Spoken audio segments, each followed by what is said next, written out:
Welcome back to Super Talk Outdoors. I really, really enjoyed that conversation with Senator Ben Suber.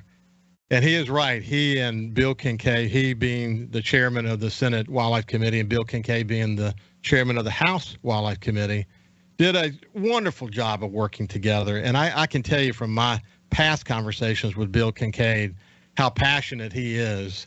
His leadership in so many different ways. I recall the Outdoor Stewardship Trust Fund and all the work that we did on that, and now, and other bills as well. But now the wild turkey stamp legislation that's made its way through the Senate and the House, and it goes to the governor's desk. There's no indication at all the governor's not going to sign it. And what this means for Mississippi is really important. And that's one of the reasons I wanted to get my next guest on, someone who's been on the show many times. You know him because he's been on Super Talk Outdoors or some iteration of this show for many, many, many years.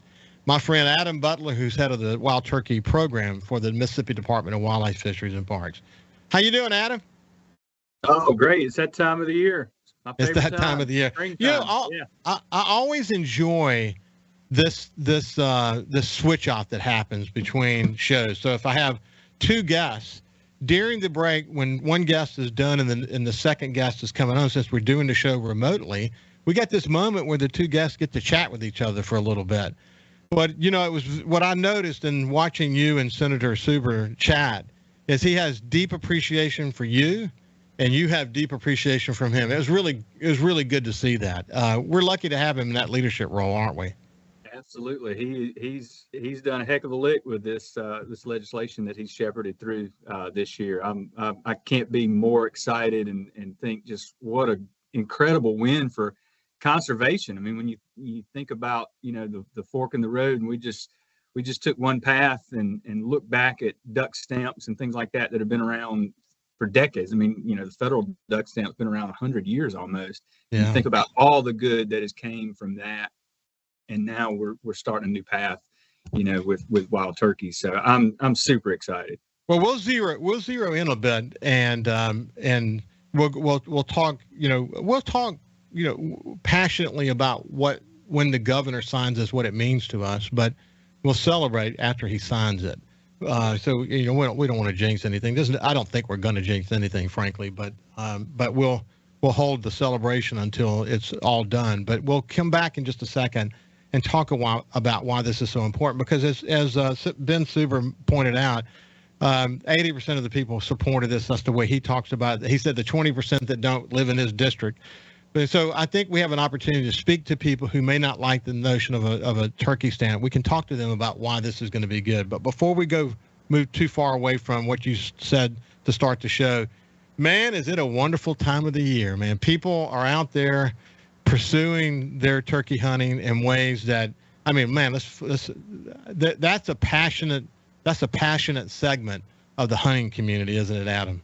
Absolutely. You know, I think turkey hunters are you know, some of the most avid and hardcore when it comes to just, it's addictive, you know. I mean, and you see that a lot, that you don't see many lukewarm turkey hunters. So we just, you know, got through opening weekend. Unfortunately, you know, you almost could not have picked worse weather for an opening day than what we had Saturday. But we're sitting, we've had about 1,800 turkeys checked in so far, and that's right on par with what we would expect to be. So everything's looking good. Well, my son Jordan is a passionate turkey hunter. He's also a photographer, and I'll just tell what I'm showing you. But this is one of the pictures he took this weekend, and he took a bunch. I'll show you another one that's got a bunch of turkeys in it with one strutting in the background. Wow, but that's impressive.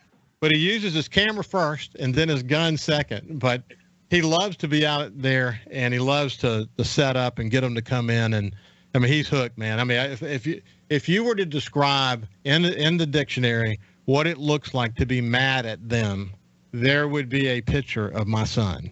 He absolutely is addicted. But right. You know a lot of people like that, don't you, Adam? Yeah, you know, it's something about it. It's the sport with just the interaction that you have with the bird, and especially, you know, turkey hunting it has one of the lowest success rates of all hunting types, which is interesting. You know, very, very rarely do you actually go home with a turkey. And I think it's that constantly failing. Holy cow, I finally got one. that just makes it so special when it comes together, you know? Well, when he came to the house, he brought his camera in and started looking at some of these photos. He didn't shoot a bird. Most of the birds, well, all of the birds in that picture were all, not shootable yet. So that's just that happens. But he has just a great time anyway. You don't have to shoot a bird if you just have one gobbling at you. I think I told you the story when he was in law school at Ole Miss. He hunted public land, had to get a really early start to get where he wanted to. He pursued what he thinks was the same bird for a very, very long time. He tells great stories about it, and he never shot that turkey. But the pursuit of it was so dynamic and so fun, and he still talks about it. But you hear a lot of stories like that, don't you?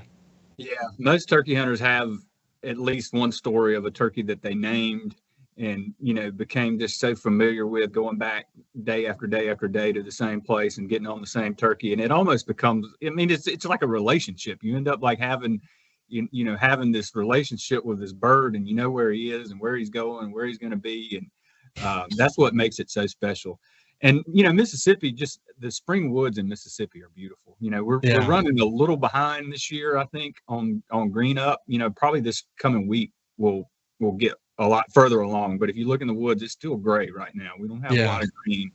But gosh, in a couple of weeks when everything's blooming and greening out, it's a great place to be. Listen, my friend Will Primos and I talk regularly, and he's become a very good friend. And I once said, and you've heard me talk about this before, but he's very religious, and he says that turkey hunting is a religious experience, that he doesn't even feel the need to pray when he is in the woods doing his turkey hunting, because he believes in the moment that he is literally in a prayer, that the experience is divine. It's a divine experience. And I love the way he talks about that, because it's very true for so many people.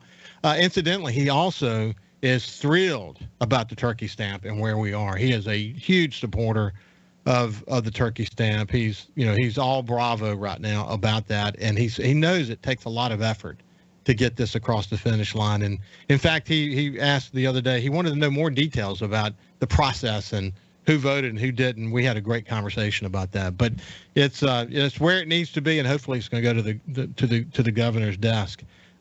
You're not involved in the political side of things, but you are definitely involved in the execution and understanding the history. But Mississippi has a long history. The way I talk about it, of course, I can't help but think about the fox and others.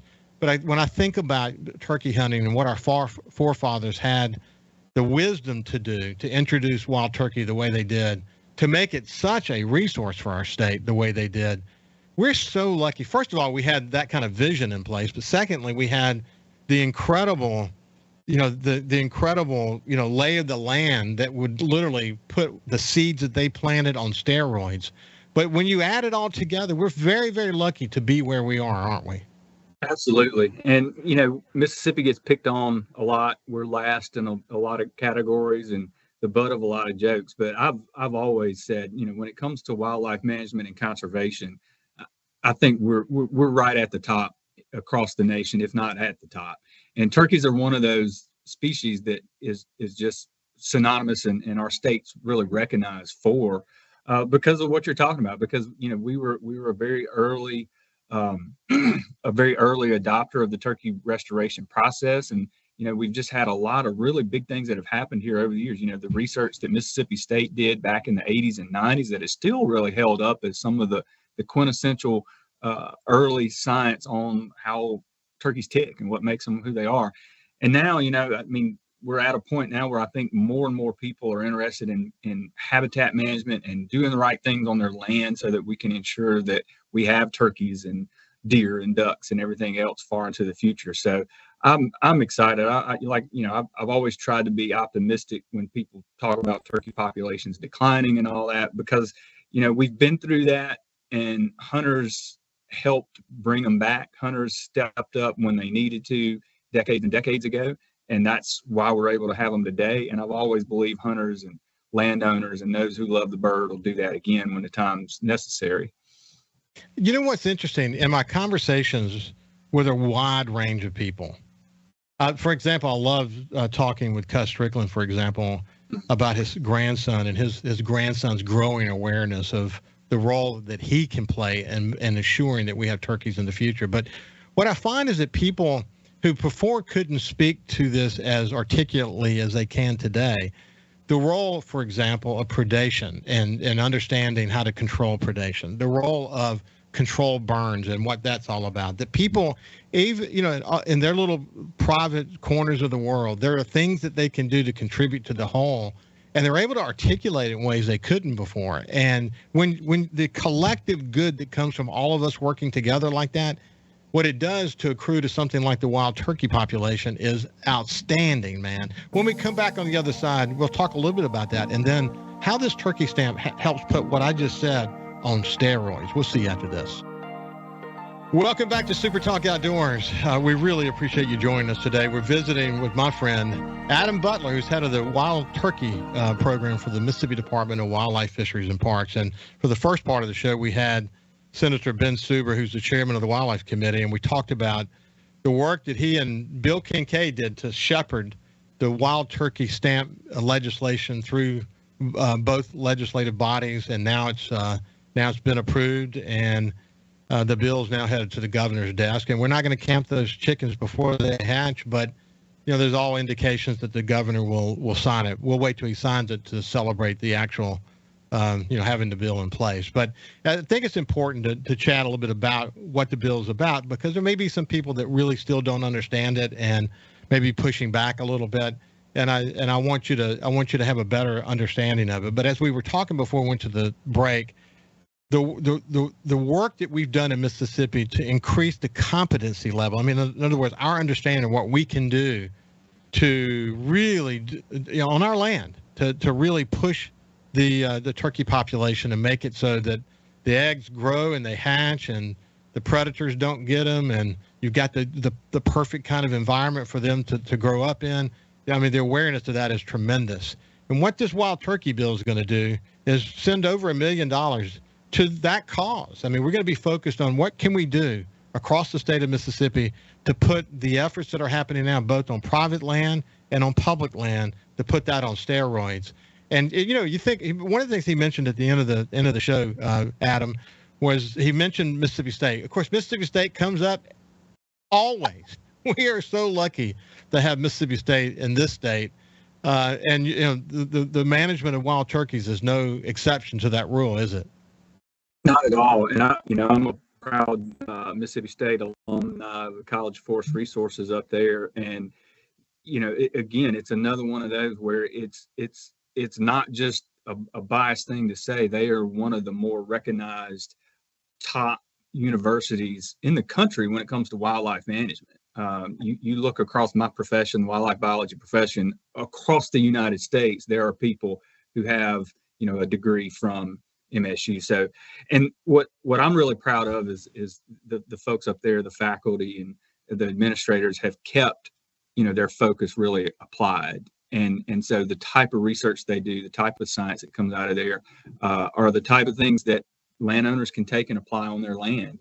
And they do a really good job of keeping that focus and making sure they're getting the word out, on the ground. So, the funding that'll come from a turkey stamp, if we get it all the way, through the goal line, it's just another one of those conduits to help learn more about how to manage the bird right, how to get everything done that we need to get done to make sure we'll have turkeys 50 years from now.